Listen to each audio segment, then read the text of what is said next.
आचार्य जी, तुला राशि को लेकर आप क्या कहेंगे? तुला राशि मेरी भी है और दर्शकों की भी है, तो तुला राशि को लेकर क्या राय है आपकी? स्वास्थ्य को बिल्कुल, देखिए लेकर में? तुला नहीं, नहीं, मैं स्वास्थ्य भी बताऊँगा और पूरी राशियों के बारे में बताऊँगा। जी, देखिए, तुला राशि अपने आप में बहुत सुंदर राशि है। जी, उसका स्टार साइन बिल्कुल बैलेंस माने तराजू होता है, तो 2 जी, पलड़े होते हैं और हमारे यहाँ खास तौर से शनि को लेकर जब कहा जाता है कि Shani the Lord of justice माने वो न्याय का हुँ, देवता है। तो तुला राशि एक न्याय वाली राशि भी मानी जाती है। तो सबसे पहली चीज़ तुला राशि वाले जातकों का साल बहुत अच्छा है। कारण हुँ, शनि इस समय छठे भाव में ट्रांज़िट कर रहा है। देखिए, मास्टर प्लैनेट यदि छठे भाव में बैठा है, तो आपके जीवन में शनि जब भी 3, हुँ, 6, 11 में बैठता है, तो बहुत सुंदर होता है।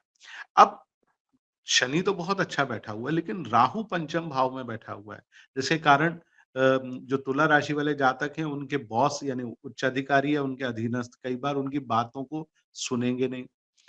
दूसरा चूँकि वो संतान भाव में भी बैठा है, तो संतान को लेकर भी थोड़ा परेशानी वो राहु ज़रूर देता है। लेकिन केतु का जी, एकादश भाव में बैठना बहुत शुभ होता है, अचानक ही धन हमको दिला देता है। कहीं से भी धन प्राप्ति होती है, जी, कामकाज को लेकर बहुत बेहतर स्थिति होती है। अब बात हुँ, आती है, जैसे आपने पूछा स्वास्थ्य की, तो हुँ, स्वास्थ्य हुँ, तुला राशि वाले जातकों को भी सबसे ज़्यादा पेट, लीवर, किडनी या फेफड़े की समस्या हमेशा पाई जाती है। ये तुला राशि का बेसिक नेचर है।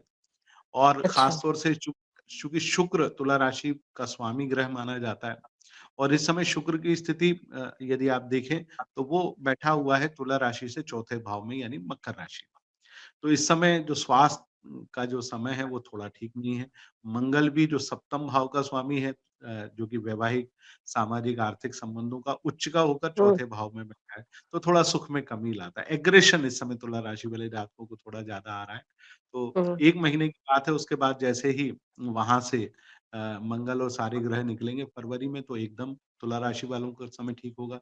मार्च में समय और भी बेहतर होगा। हाँ, लेकिन आपको ध्यान रखने की ज़रूरत है अप्रैल के महीने में।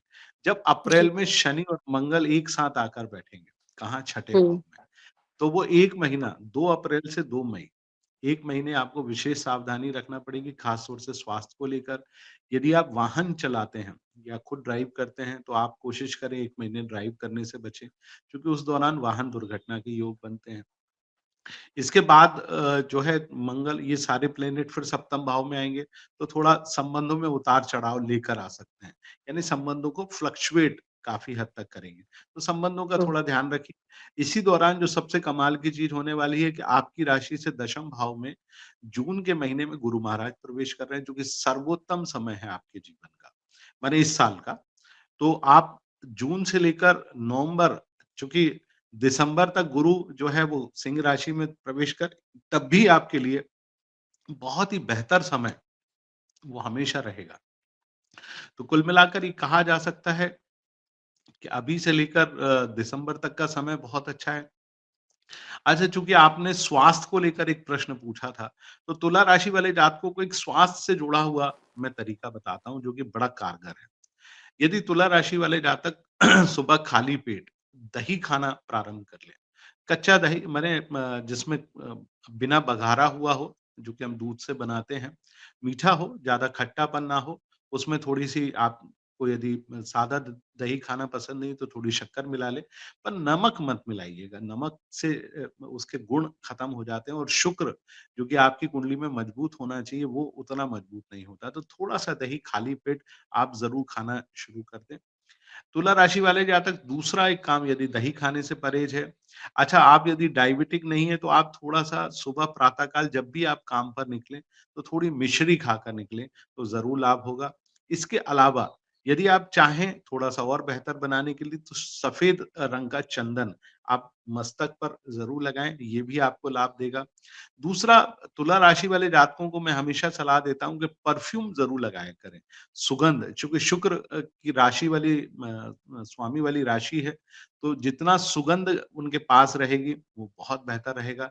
साफ रंग के और श्वेत रंग के वस्त्र पहनेंगे, तब भी शुक्र उनका बेहतर रहेगा और स्वास्थ्य हमेशा बढ़िया रहेगा। खाने में दही या दही से जुड़ी हुई चीज़, पनीर या पनीर से जुड़ी हुई चीज़ ज़रूर शामिल करें, उससे आपको स्वास्थ्य में ज़रूर लाभ होगा। आचार्य जी, वृश्चिक राशि के बारे में बताएँ कि उनको निर्णय से लेने से पहले किन-किन बातों का खास ख़्याल रखना चाहिए होगा? देखिए, वृश्चिक राशि का स्वामी ग्रह मंगल है और 18 जनवरी से मंगल उच्च का हो गया है, तो समय काफ़ी बेहतर है। इसके बाद जी, मंगल लगातार बेहतर स्थितियों में रहेगा, तो कुल मिलाकर कहा जा सकता है कि समय बहुत अच्छा है। हालाँकि गुरु ग्रह 4 मार्च के बाद मार्गी होंगे, वहाँ से वृश्चिक राशि वाले जातकों का समय बहुत बेहतर होगा। 16 जून से 16 नवंबर बहुत ही शानदार समय, जी। भाग्य स्थान में गुरु ग्रह उच्च के होकर गोचर करेंगे, बहुत अच्छा समय और उसके बाद नवंबर और दिसंबर में गुरु ग्रह सिंह राशि में गोचर करेंगे, तो बहुत कमाल का समय। अच्छा, बस केवल एक ही ग्रह है जो सबसे ज़्यादा वृश्चिक राशि वाले जातकों को तंग कर रहा है, वो है राहु।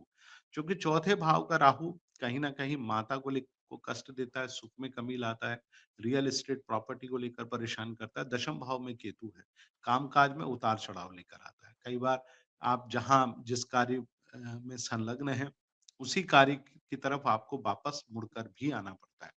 तो कहा जा सकता है कि साल बहुत अच्छा है, मिला-जुला है। राहु और केतु की परेशानियाँ सबसे ज़्यादा हैं। शनि की परेशानी आपके ऊपर से खत्म हो चुकी है, यानी शनि का ढैया आपके ऊपर से जा चुका है। तो समय तो हुँ, बहुत कमाल का है। बस राहु और केतु को ठीक करने के लिए एक सिलोनी गोमेद मैं हमेशा वृश्चिक राशि वाले जातकों को सलाह दूँगा कि वो सीधे हाथ की जी, मध्यमा उँगली पे पहने, ताकि वर्ष भर राहु और केतु से जुड़ी हुई परेशानी आपके जीवन में ना आए। कुल मिलाकर ये साल बहुत अच्छा है। जून के बाद आपके विवाह होने के चांस बहुत अच्छे हैं यदि आप अविवाहित हैं।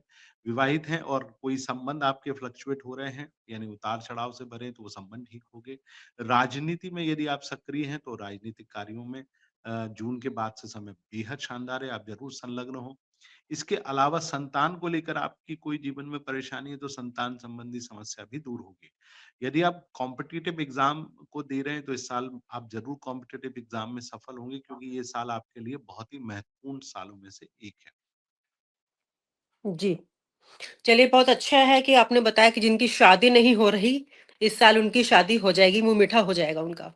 चलिए बिल्कुल, अगली बिल्कुल। राशि धनु राशि के बारे में बात करते हैं। धनु राशि वालों के लिए शिक्षा, यात्रा और नए अवसरों को लेकर क्या योग बन रहे हैं? देखिए, धनु राशि की भी स्थिति कम उम्र अमोवेश जो है सिंह राशि जैसी है, बहुत परेशानी में है। एक तो शनि का तो ढैया चल रहा है, दूसरा राहु तीसरे भाव में बैठा है और केतु बैठा हुआ है भाग्य स्थान में। हुँ, और आप देखिए कि गुरु ग्रह भी लगातार तंग कर रहा है। गुरु इस समय मिथुन राशि में है, जून के हुँ, बाद वो चले जाएँगे अष्टम भाव में यानी कर्क राशि में, तो वहाँ से लेकर स्वास्थ्य को लेकर परेशानी होगी। तो कुल जी, मिलाकर ये कहा जाए कि जनवरी से लेकर जून तक का जो समय है ये थोड़ा-सा बेहतर है, लेकिन जून के बाद जब आपका राशि स्वामी अष्टम भाव में प्रवेश करेगा, तो वहाँ से हुँ, लेके वर्ष के हुँ, अंतिम तक आप परेशानी का सामना करना पड़ेगा। चौथे भाव में शनि है, शनि तंग करता है, शनि का ढैया है। शनि का काम ही होता है आपके हर काम में बाधाएँ उत्पन्न करना। अड़ैया का हुँ, तात्पर्य होता है हर चीज़ में अड़ा देना, यानी आपको रोक देना, स्लो कर जी, देना। सेहत से जुड़ी हुई परेशानी इस साल मुझे लगता है कि धनु राशि वाले जातकों के सम्मुख काफ़ी ज़्यादा आने वाली है। पेट और पेट से जुड़ी हुई समस्या या आपको कोई बड़ी बीमारी होने के भी चांसेस इस साल बनते हैं।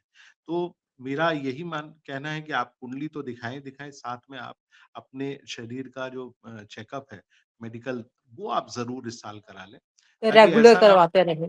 जी, हाँ, जी। रेगुलर कराते रहें, दिखाते रहें, डॉक्टर से सलाह लेते रहें, हुँ, हुँ, ताकि हुँ, आपके जीवन में कोई बहुत बड़ी परेशानी जो है वो बिल्कुल भी ना आए।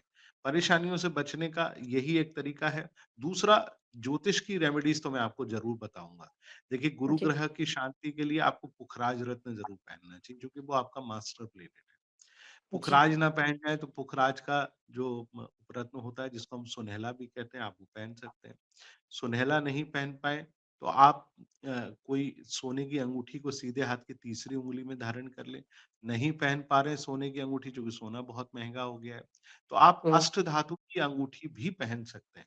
यानी कैसे आप इंडेक्स फिंगर में सीधे हाथ की जो पहली उँगली है, जिसको हम हुँ, इंडेक्स फिंगर कहते हैं, इसमें एक अष्टधातु का छल्ला पहने और एक अष्टधातु का छल्ला आप सीधे हाथ की तीसरी उँगली यानी अनामिका में पहने। तो आप इन 2 में अष्टधातु के छल्ले पहनेंगे तो गुरु ग्रह से जुड़ी हुई परेशानी आपके जीवन में कम होगी। दूर तो नहीं होगी, लेकिन उसके जो ऐसे प्रभाव हैं जो कि नकारात्मक हैं, उन प्रभावों से आपको बचने का मौका ज़रूर प्राप्त होगा। तो ये आप ज़रूर करें, शनि के उपाय ज़रूर करें, शनि मंदिर में सायंकाल जाएँ। मैं हमारे दर्शकों को बताना चाहूँगा कि शनि की पूजा केवल सायं या सूर्योदय से पहले होती है, क्योंकि उनके पिता से उनका नैसर्गिक द्वेष है, यानी परेशानी जी, है, लड़ाई झगड़ा है। हुँ, तो शाम के समय शनि महाराज के मंदिर जाएँ, तिल का एक जी, दीपक उनके सम्मुख लगाएँ, कड़वा हुँ, तेल उनके चरणों में चढ़ाएँ और हाँ, उनको 5 इमरतियाँ ज़रूर चढ़ाएँ। देखिए, आप तेल चढ़ाकर तो आ जाते हैं, देवता के ऊपर तेल चढ़ा दिया, आपने काली उड़द रख दी, तिल रख दिए, हुँ, लेकिन उनको मीठा खिलाइए। जब जैसे हुँ, आप स्वयं मीठा खा के प्रसन्न हो जाते हैं, वैसे ही देवता जी, भाव का भूखा बिल्कुल, होता है, वो आपकी मिठाई को तुरंत अपने श्रीमुख में नहीं लेगा। लेकिन आप यदि उनको 5 इमरती का भोग लगाते हैं, तो वो हुँ, भाव से बहुत प्रसन्न होते हैं और उनकी जो दशा होती है उसमें वो आपको राहत ज़रूर देते हैं। तो कोशिश करें, हम इतना उपाय यदि कर सकते हैं तो ज़रूर करें, आपको बेहद लाभ होगा। सावधानी रखें, वाहन सावधानी से चलाएँ, संतान को लेकर कष्ट हो सकता है, वैवाहिक जीवन में बहुत ज़्यादा उतार-चढ़ाव आएगा, पार्टनर को लेकर परेशानी होगी। इन चीज़ों का आप विशेष ध्यान रखें, इन चीज़ों का ध्यान रखेंगे, ज़रूर लाभ कुल मिलाकर धनु राशि वालों को परेशान होने की बिल्कुल ज़रूरत नहीं है। आचार्य जी ने जो उपाय बताए हैं, छोटे-छोटे उपाय हैं, बहुत ईज़िली आप कर सकते हैं और परेशानी को दूर ही रोक सकते हैं। और आप हमसे जुड़े रहने के लिए सब्सक्राइब करें YouTube पर, फॉलो करें ट्विटर पर और लाइक करें Facebook पर। और ज्यादा जानकारी के लिए आपको टाइप करना होगा सिर्फ न्यूज नशा।